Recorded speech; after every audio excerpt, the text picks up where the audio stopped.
দিনভর ট্রেন যাত্রায় স্বস্তি থাকলেও রাতে পাল্টে যায় চিত্র। ঢাকা বিমানবন্দর রেলওয়ে স্টেশনে যাত্রী চাপে ট্রেনে উঠতে পারেননি টিকিটধারী অনেক যাত্রী। ট্রেনে নেই তিল ধারণের ঠাঁই। জানালা দিয়ে ঢুকছেন কেউ কেউ, আবার দরজায় ঝুলছেন অনেকে। সোমবার যাত্রী চাপ আরও বাড়ার আশঙ্কা রেলওয়ের। চিত্রা এক্সপ্রেস রবিবার সন্ধ্যা 7:30টার দিকে ছাড়ে ঢাকা বিমানবন্দর রেলওয়ে স্টেশন, গন্তব্য খুলনা। এই ট্রেনে ভিড় বা ঠেলাঠেলি দেখা যায়নি।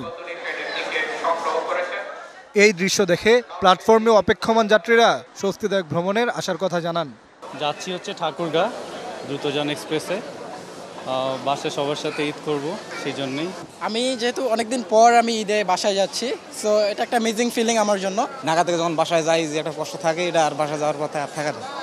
কিন্তু কিছুক্ষণ পরেই বদলে যায় দৃশ্যপট, ফিরে আসে যাত্রী চাপ। পঞ্চগড় অভিমুখী দ্রুতযান এক্সপ্রেস প্ল্যাটফর্মে প্রবেশ করতেই শুরু হয় হইচই।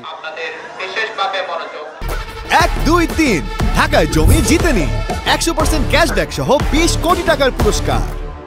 শুরু হয় বগিতে ঢোকার প্রতিযোগিতা। কেউ ঢুকছে জানালা দিয়ে, কেউ ঝুলছে দরজায়। টিকিটের অনেক যাত্রীও ট্রেনে উঠতে পারেননি। অবশ্যই টিকিট আছে, $3 টিকিট। এখন তো ঢুকতেই পারতেছি না, টিকিট কাটে নাই যারা, তারা কমলাপুর থেকে ভর্তি হয়ে আসছে।